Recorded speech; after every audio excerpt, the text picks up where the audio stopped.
Hey, today I wanted to make a video from my kitchen talking about some art history stuff.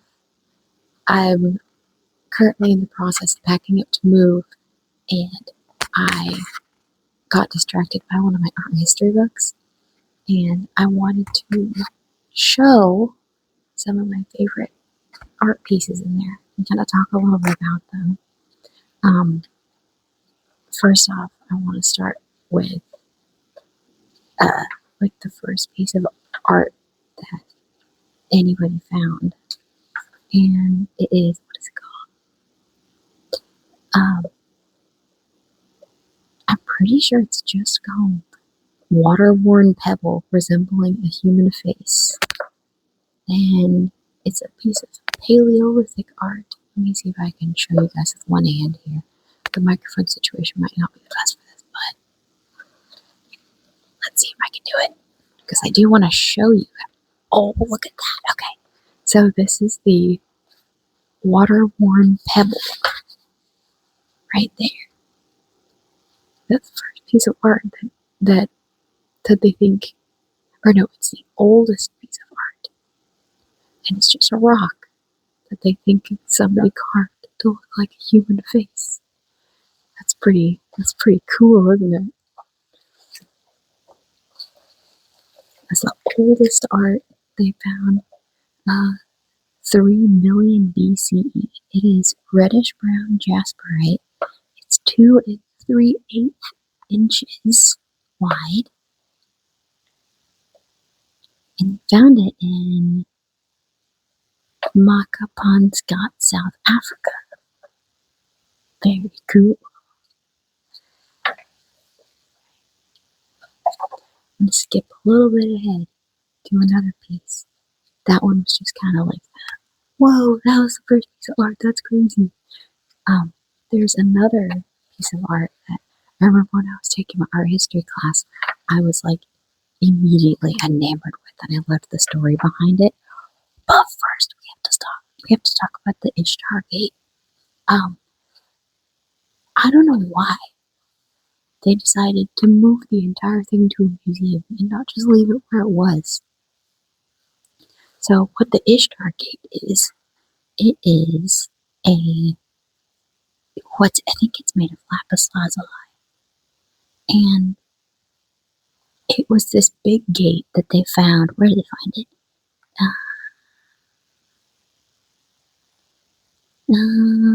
Babylon.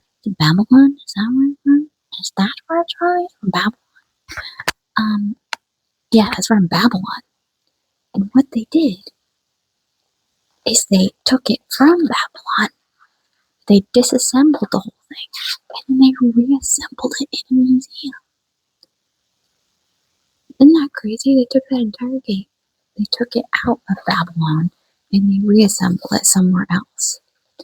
Why don't we just leave? I'm like the opposite of Indiana Jones right now. I'm like, this doesn't belong in a museum. But the color of the lapis lazuli and the gold, that is so beautiful.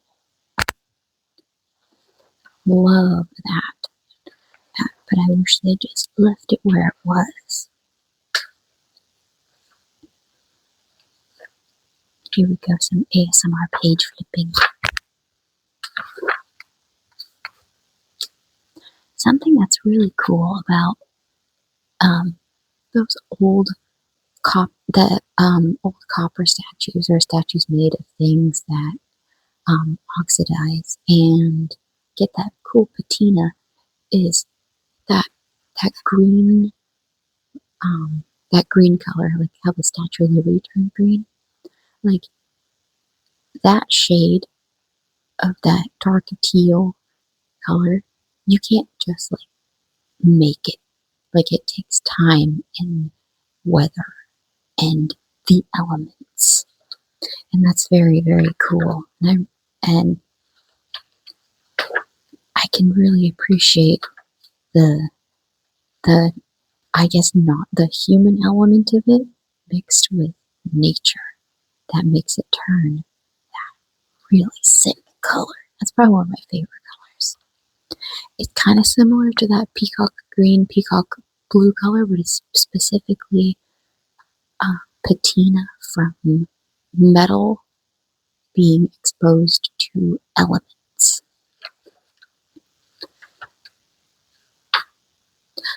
Oh, I do want to talk about some ancient Egyptian stuff as well, but mostly about an experience that I had when I went to the Natural History Museum, the Smithsonian in Washington, D.C. So I don't remember exactly who or what, not tomb, what sarcophagus it was, but as when I got close up to it, you could see the brush strokes on the sarcophagus. Like you could see where somebody had hand painted it. And it really reminded me of when I'm hand painting details for things and like I'll make a little mistake or something. And I'll be like, oh, this, like, I need to get this line perfectly straight or I can't move on. So I need to like go back in and fix it. And then I noticed on this sarcophagus, there were so many like little places where I could tell that someone had been, the whatever artist had been working on it, they had painted it and they like made a little mistake with the brushstroke and then they went back in and tried to correct it. But then just said, screw it, I'm gonna move on. This is probably taking too long because I'm assuming, see, I don't know a lot about this stuff. I'm assuming that actually, no, I think I do know this. Okay. I was going to say, I'm assuming that when somebody of noble variety, um, when they die, then people start working on the sarcophagus. But I feel like maybe once you become a noble or someone of importance, you would have that process started for you even before you died. Because like you could die like whenever, especially back then. So, anyways, um, I was standing in the middle of this Egyptian exhibit, looking at the sarcophagus, looking at the paint brushstrokes, and then I felt this like connection with the artist who was painting that because it's like I know exactly the head space that they were in when they were making this line, and then there's just like a little like in the straight line, and it probably like and they just kept going. And I related to that feeling so much that I remember just staring at it and like a single tear went down my cheek. And I'm like, art is cool, man. We're all people in this world and we're doing art. It's very cool. I see it had that little sidebar about how like we're all people. No matter when we existed, we're all people. We have the same emotions and the same experiences. And when you see something like that, that's held um, in such like reverence, like this is put in a museum, and then you see these little details that are so beautifully human and relatable. That's like the coolest thing. Thank you for listening to my talk. And thank you for continuing to listen as I search for some more art pieces that I want to talk about that would remind me of other possible stories that I have. Let's see here. See, some of this stuff I don't super connect with, but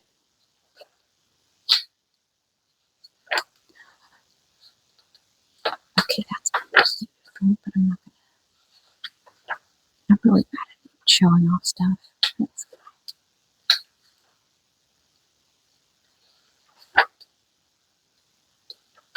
I wonder if you guys can hear me turning the pages. Alright, here we go. So, these guys, or at least this guy on the end here, this guy is a Ryachi warrior.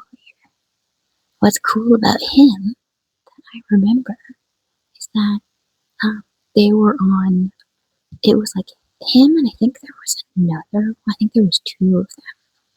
And how they were discovered was in a boat. Let's see. Yeah, so you see that really cool, that patina color. I don't know if you can tell on camera, but it's that like deep turquoise patina color. These guys look pretty, they're very copper. They were made out of copper. Just like the Statue of Liberty, remember? And since, so how these guys, I think there was two of them.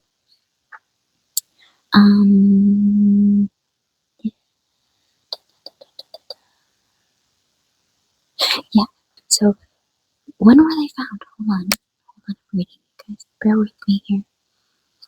I'm trying to find out what year they were found. But,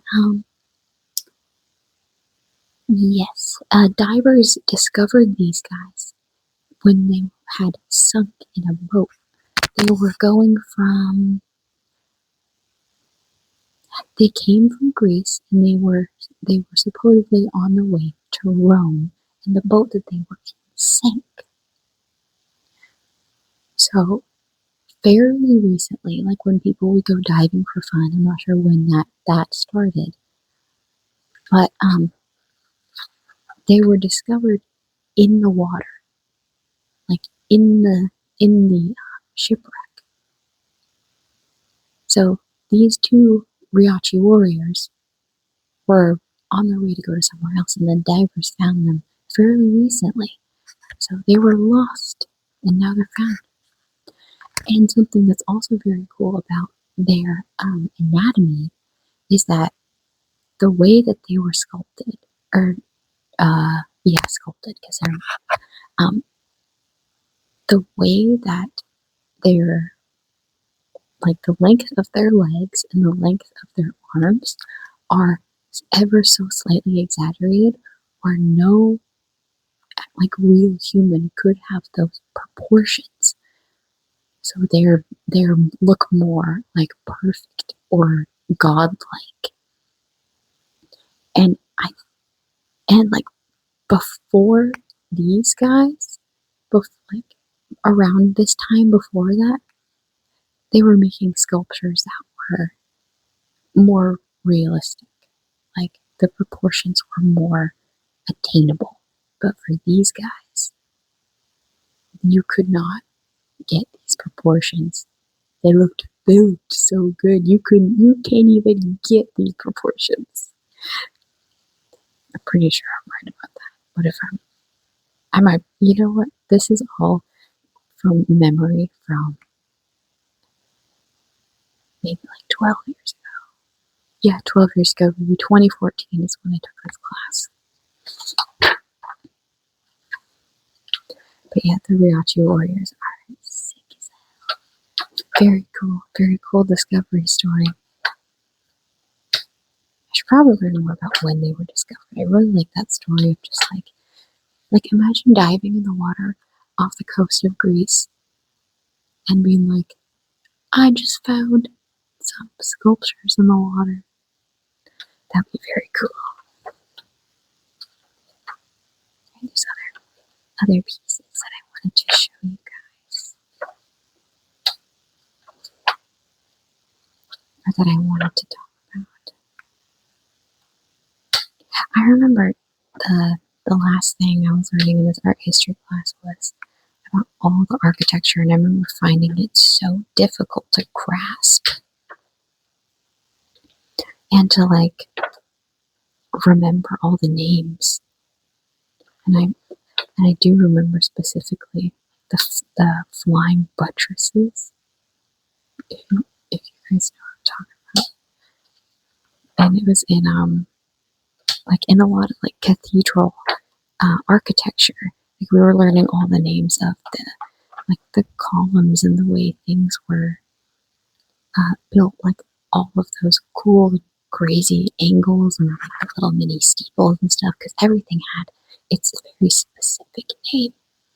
And we had to learn all of that. Of course, I didn't learn all of that, and I don't remember if I could pass the class or not. I think I might actually have my college manuscripts or transcripts, and I may have gotten a D in this class. I may have. For how much I was interested in it and how much I loved it, I did not do well in this class, I don't think. But it was so much fun. I just didn't want to learn about I didn't want to remember what the flying buttresses were. And if you asked me what they were today, I probably couldn't tell you because I wasn't paying attention. Because I wasn't a very good student. Let's see here. Page turning. Turning the page. Paging the turn. Right. A lot of the architecture I don't love looking at the pictures of because you can't really get the feeling of like the scale of the scope of the architecture unless you're like physically in the space. I mean, sure, it's cool to look at the pictures of architecture, but there is nothing cooler than going into a large building or something. Like the scope of these large buildings, like you can't experience it from a piece of paper. You just can't do it. Like you can get mostly the gist of when you see paintings on paper, but you seeing these buildings in real life, like these chapels and these like castles and temples and very. What is this? A synagogue. I wonder why. Okay, so as I'm going through this, I'm finding notes from one of the class, or from when I was taking the class, and I don't know why this one specifically I needed to take a little note on. It's called Samuel Anoints David, and I'm wondering why I found that one particularly interesting. Let me show you guys this one down here. I don't know why. I'm wondering why I chose to take notes on that one. Let's see what I wrote about it. Temper on plaster, 4 feet by 7 inches high. A group of young men around David wearing darker robes, Samuel in white, on the wall of a synagogue in Dura Europa, Caesarea. Okay. Alright. Cool. That's like the only painting here that I was like, I gotta make a little sticky pad.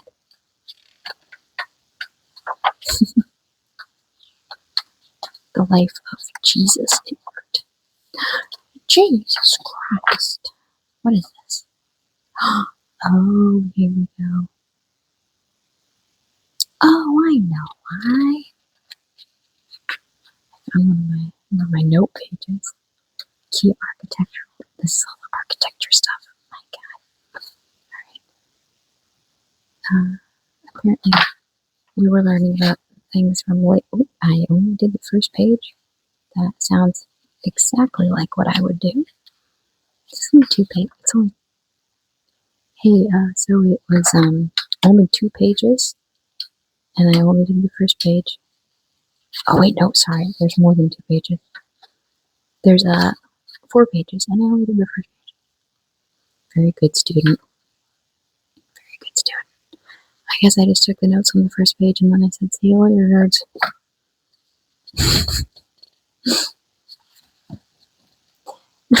That's funny.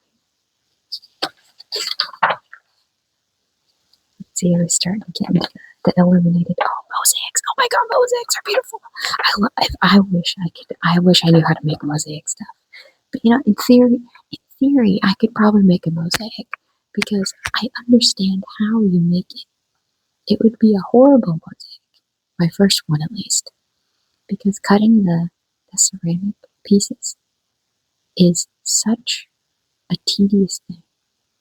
But like, I understand how you make, like, if give me some plates and give me some plaster and a hammer. I'll make it. I'll do it. Watch me. It will not look very good, but I can do it. What is this? This is beautiful. It is. I'm gonna show you. I'm gonna show you. Everybody, calm down. And you see a Juliana between magnanimity and prudence, folio 6. Hold on, everybody. Look at that. Look at that. You see that? That's very cool. I like that a lot. We're getting close to my favorite illuminated pages here. Illuminated pages are so cool.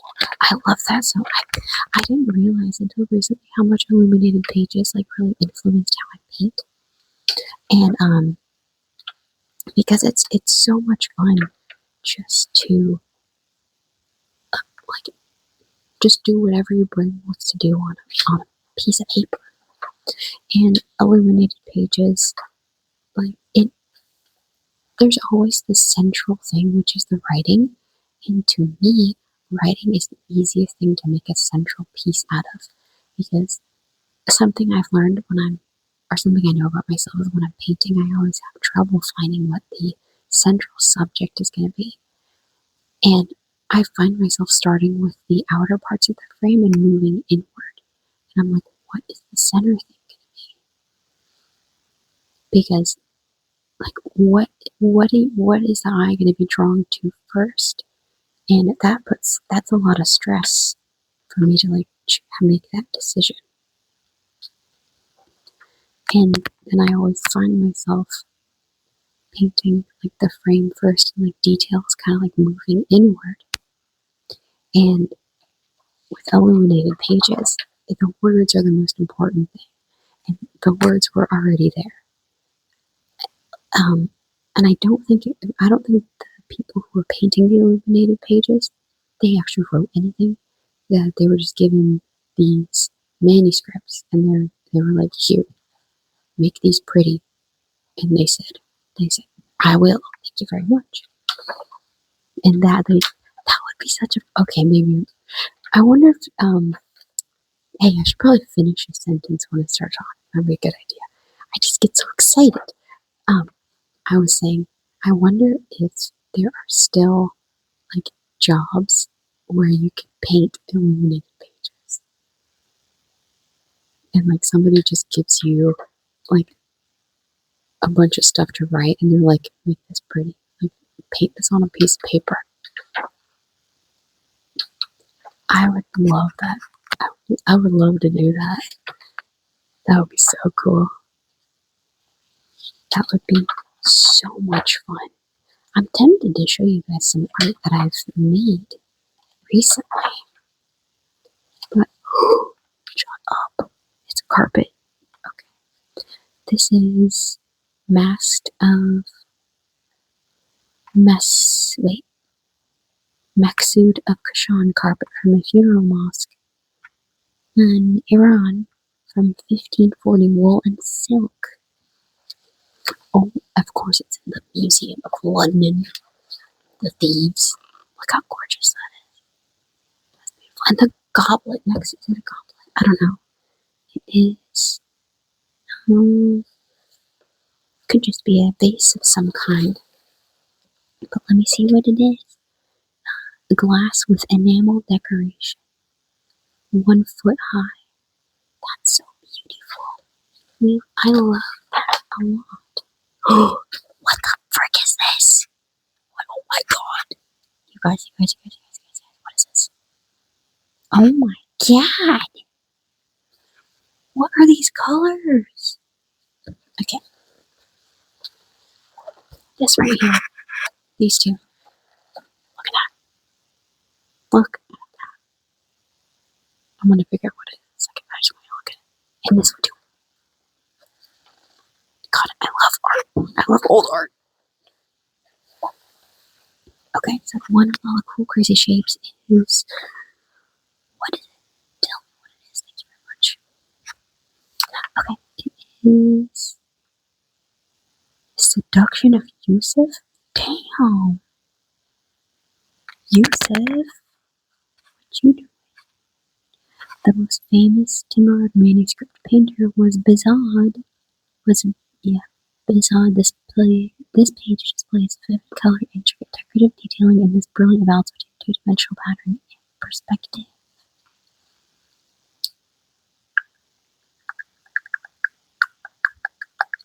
That's cool. So the other one next to it, that is like totally different. What's this one called? The Court of Gaimars, Folio 20, verse of the Shahnameh, ink watercolor. Wow. Wow.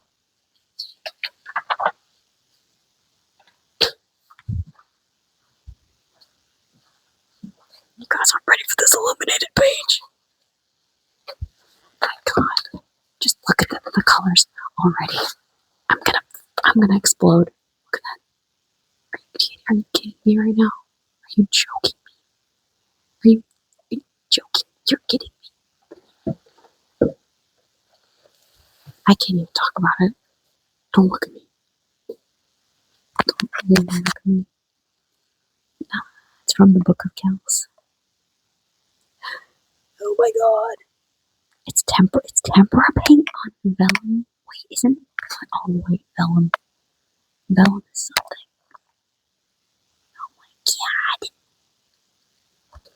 Oh my God, literally, because it's a religious text. Guess who's funny? Not me.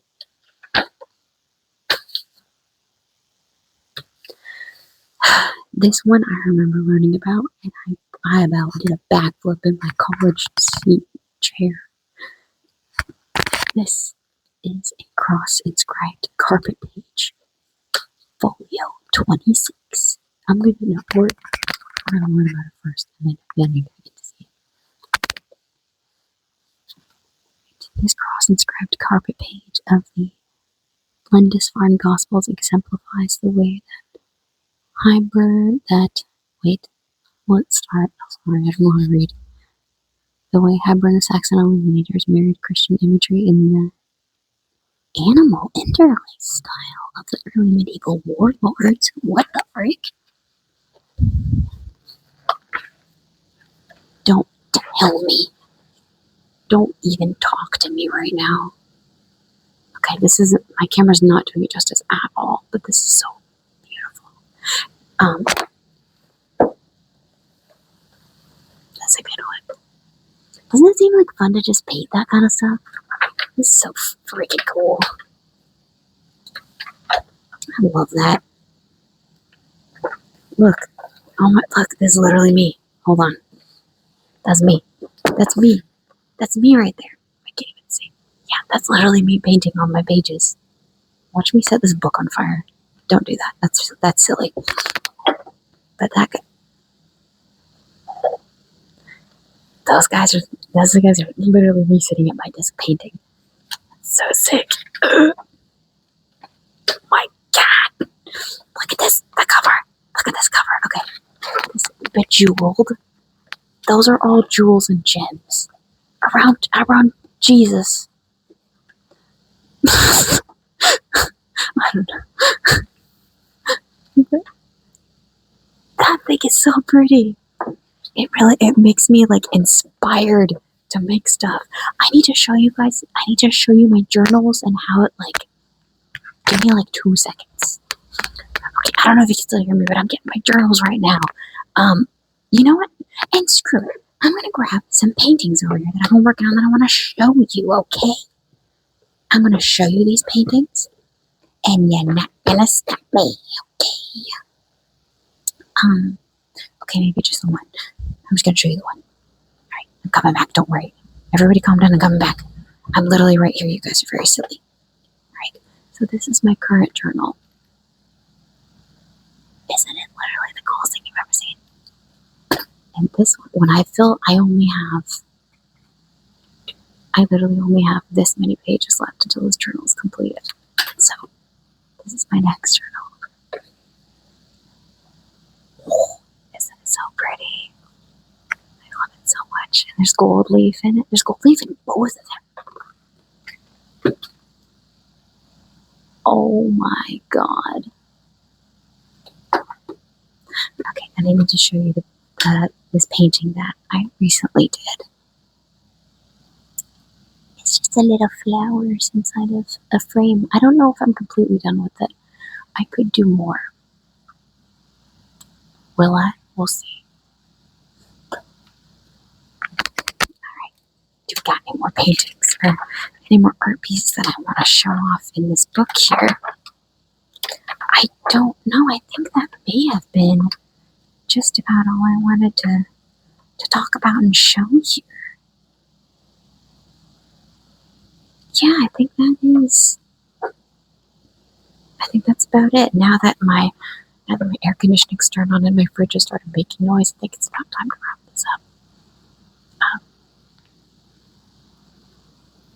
Thanks for hanging out with me when I talk about art history and some other stuff. Okay, bye.